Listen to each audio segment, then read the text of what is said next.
Hey everyone, David here, doing my screencasting. I chose, first of all, I chose Screencast-O-Matic. I've never used it before. It's pretty cool. I like that I can do the webcam and the screen share at the same time. It does look like you have to start paying for it after 30 days, but in any case, I'll try it out, see if I like it. That's not what I want to talk about, though. I want to talk about our solar system. I learned something kind of new recently. First of all, I love astronomy. I think it's so cool. I'm always just interested in learning about it. I've seen maps like this my entire life. I'm sure you have too, maybe with Pluto right here, depending how old you are. I think we all kind of grew up with Pluto on this map too. Anyway, I saw a video by a YouTuber named CGP Grey. He's a great YouTuber. You should check him out. I'll put a link to his page in my post as well. But anyway, he posted a video recently asking what we thought the closest planet to Earth is.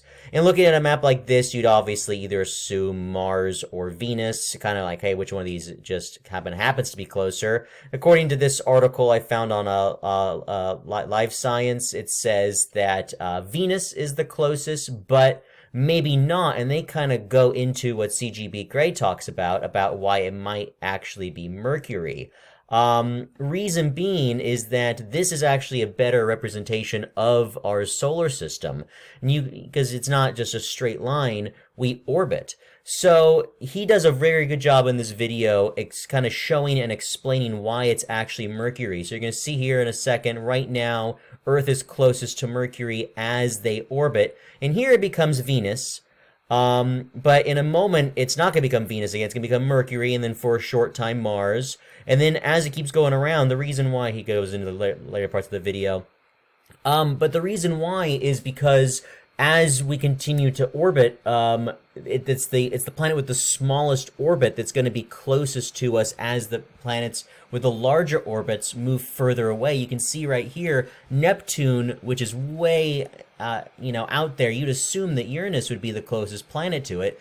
But you can see that depending where they are in their orbits, actually Neptune and Uranus are actually the furthest away from each other.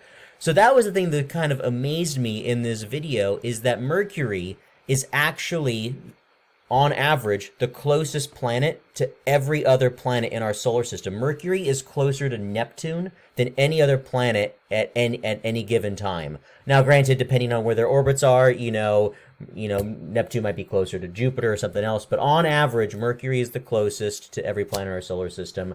I just thought that was really cool. I did not expect that to be the correct answer. But anyway, I hope you guys found that informative. Talk to you soon.